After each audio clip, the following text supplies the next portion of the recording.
With 2025 coming to an end, it's time to make some UFC predictions for 2026. Starting with my first prediction, which is I think that Alex Pereira is going to move up to heavyweight and retire by the end of 2026. I think he might have one more fight at light heavyweight. I think it's likely in the first half of the year they make a fight between him and Carlos Ulberg. You saw in Dana White's announcement when he announced Paddy Pimblett versus Justin Gaethje, he said he's working on something for Alex Pereira. So I think it's going to be sometime soon that he fights Carlos Ulberg. And then after that, there's really nobody. And that's why I think after he beats Carlos Ulberg, he's going to go up to heavyweight and fight Tom Aspinall. And I think regardless of that result, he's probably going to retire. I don't think there's any more fights for him after that. And he's probably going to go over to like boxing or something. I can imagine Alex Pereira not retiring fully, but moving sports. He's challenged Usyk to a boxing match. Maybe we get fights like that. Do I think he beats Tom Aspinall? I don't think so. We've seen training footage of him recently going up against another heavyweight, and he looks decent against him, but a lot of these guys that match Alex Pereira's range give him a lot tougher of a test. Now, my next prediction is probably my most controversial one. I think Conor McGregor will headline the White House card. This could end up being one of the worst predictions of all time, but I have a feeling that he's gonna fight on this card. He seems like he is trying to get back into fighting shape, and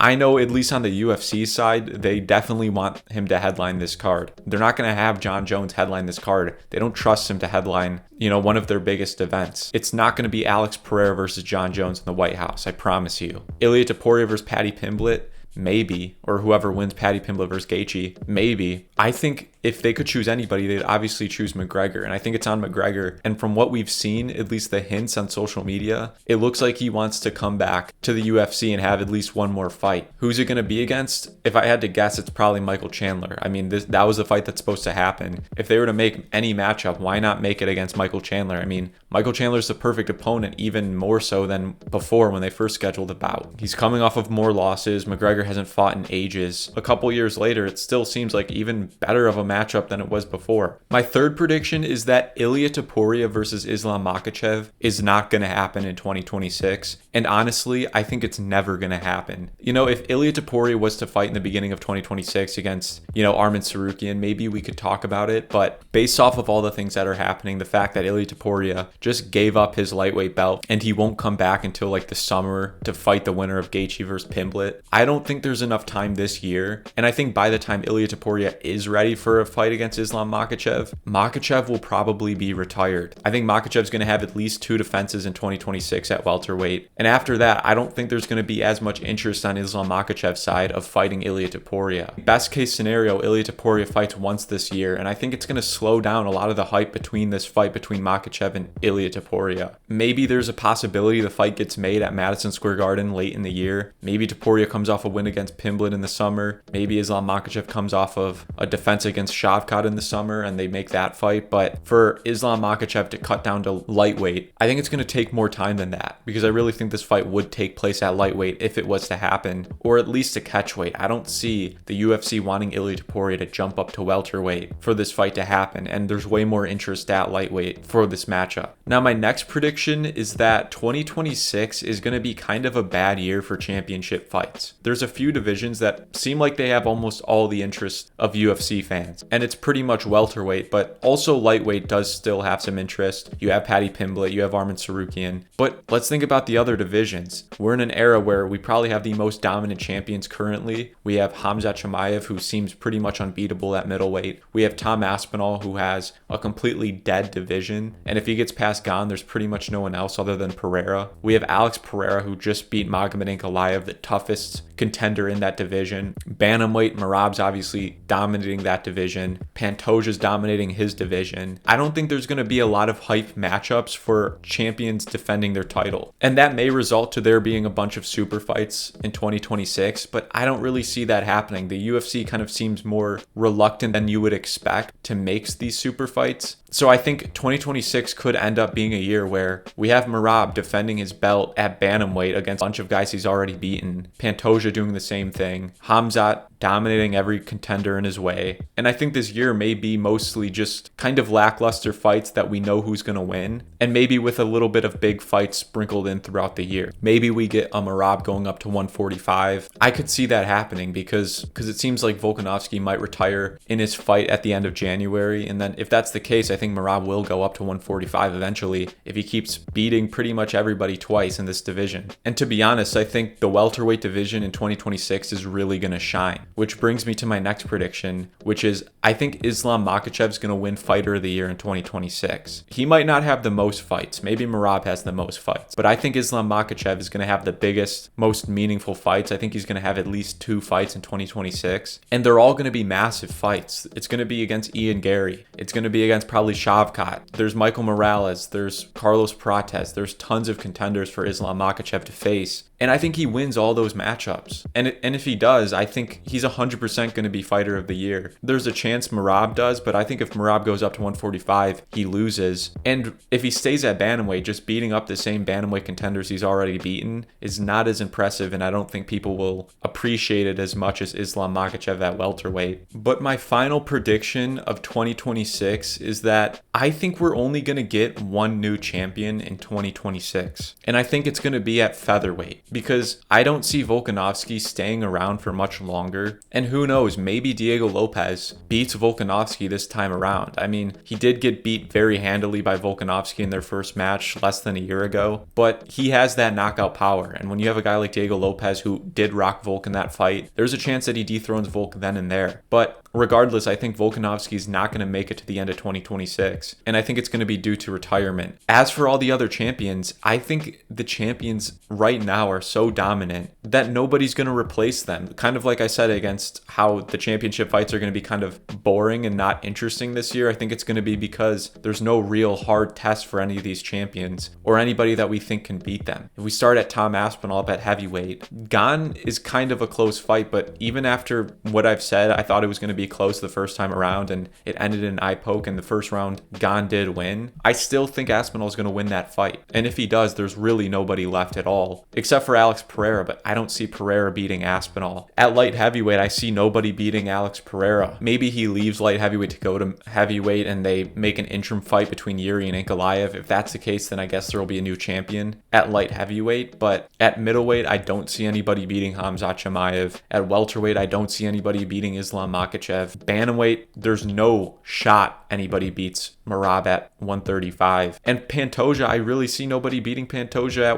125 either. And maybe I'm wrong. I made this video before the last pay-per-view of this year. Maybe Joshua Van beats Pantoja, but I don't think that's the case. And if Joshua Van can't beat Pantoja going into 2026, I don't see anybody beating Pantoja. But let me know what you guys think about my predictions. What are your guys' predictions going into 2026? Let me know in the comments below. If you guys like this video, make sure to leave a like, comment, and subscribe. I'll see you guys in the next one.